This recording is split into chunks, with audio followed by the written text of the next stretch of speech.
رسوله الكريم أما بعد فقد قال الله تبارك وتعالى في الكلام المجيد والفرقان الحميد وأعوذ بالله من الشيطان الرجيم بسم الله الرحمن الرحيم لقد من الله على المؤمنين إذ بعث فيهم رسولا صدق اللہ العظیم۔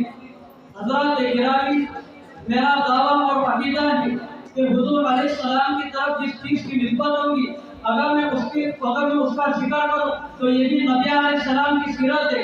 نبی علیہ السلام کی طرف مدینے کی نسبت ہوگی اگر میں مدینے کی فضیلت بیان کروں تو یہ بھی نبی علیہ السلام کی سیرت ہے۔ حضور علیہ السلام کی طرف مکہ کی نسبت ہوگی اگر میں مکہ کی فضیلت بیان کروں تو یہ بھی نبی علیہ السلام کی سیرت ہے۔ حضور علیہ السلام کی طرف پہاڑ کی نسبت ہوگی اگر میں پہاڑ کا ذکر کروں تو یہ بھی نبی علیہ السلام کی سیرت ہے۔ حضور علیہ السلام کی طرف صحابہ کی نسبت ہوگی اگر میں صحابہ کی تعریف کروں تو یہ بھی نبی علیہ السلام کی سیرت ہے۔ سیرت کے کئی باب ہے، سیرت کا صرف ایک باب نہیں، حضور علیہ السلام کی سیرت کے کئی موضوع ہیں، سینکڑوں ہزاروں نہیں بلکہ لاکھوں موضوع ہے۔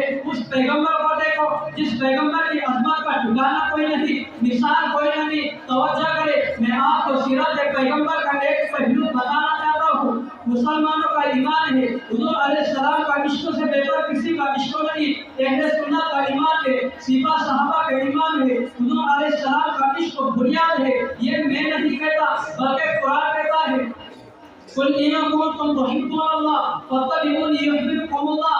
اللہ تبارک و تعالیٰ فرماتے ہیں اگر مجھے پانا چاہتے ہو تو میرے نبی کو پاؤ، میرے نبی کے پاس آؤ، یہ ہمارا ایمان ہے۔ حضرات گرامی، سارا قرآن میری پیغمبر کی شان سے بھرا پڑا ہے۔ قرآن پاک کی ہر آیت میں میرے نبی کی شان ہے، بلکہ قرآن پاک کے ہر لفظوں میں میرے نبی کی شان ہے۔ حضرت عائشہ صدیقہ رضی اللہ تعالیٰ عنہا سے پوچھا گیا کہ اماں نبی کی شان بیان کرو تو اماں نے کہا کیا تم قرآن نہیں پڑھتے؟ لوگوں نے کہا ہاں پڑھتے ہیں۔ فرمایا قرآن پڑھو، قرآن کے ہر سطح پر میرے نبی کا اس میں جمال بکھرا پڑا ہے۔ لقد من اللہ علی المؤمنین اذ بعث فیہم رسولا، جو آیت کریمہ میں نے آپ حضرات کے سامنے تلاوت کی ہے اس پر غور کریں۔ ایسے تو سینکڑوں آیتیں ہیں، ہر آیت پر علیحدہ بات ہو سکتی ہے، لیکن یہ آیت ایک عجیب و غریب ہے۔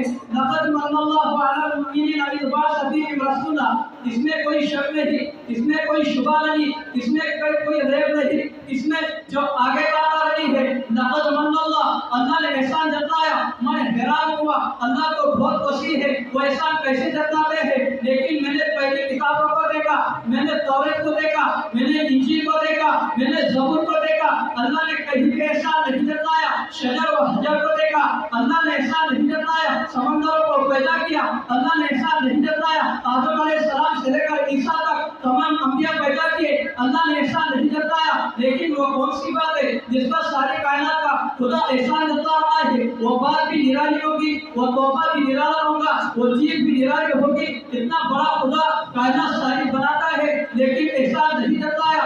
آدم علیہ السلام کو عظمت دی، اللہ نے احسان نہیں جتلایا۔ نوح علیہ السلام کو طوفان سے بچایا، اللہ نے احسان نہیں جتلایا۔ عیسیٰ علیہ السلام کو دریا سے نکالا، اللہ نے احسان نہیں جتلایا۔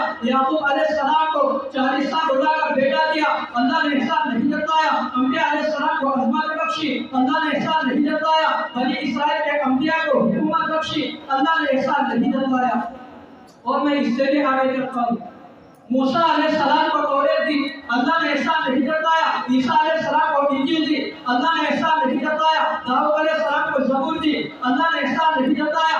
دانیال ایک پیغمبر آئے، اللہ نے احسان نہیں جتلایا۔ ولی آئے، صدیقے آئے، اللہ نے احسان نہیں جتلایا۔ کتب آئے، ابدال آئے، اللہ نے احسان نہیں جتلایا۔ دنیا میں ذرات پیدا کیے، اللہ نے احسان نہیں جتلایا۔ انسان کو بنایا، اللہ نے احسان نہیں جتلایا۔ ارے تیرے آنکھوں کو بنایا، اللہ نے احسان نہیں جتلایا۔ تیری زبان کو بنایا، اللہ نے احسان نہیں جتلایا۔ تیرے کانوں کو بنایا، اللہ نے احسان نہیں جتلایا۔ تیرے لیے زمین بنائی، اللہ نے احسان نہیں جتلایا۔ تیرے لیے سمندر بنائی، اللہ نے احسان نہیں جتلایا۔ تیرے لیے کشتیاں بنائی، اللہ نے احسان نہیں جتلایا۔ تیرے لیے انگورے بنائے، اللہ نے احسان نہیں جتلایا۔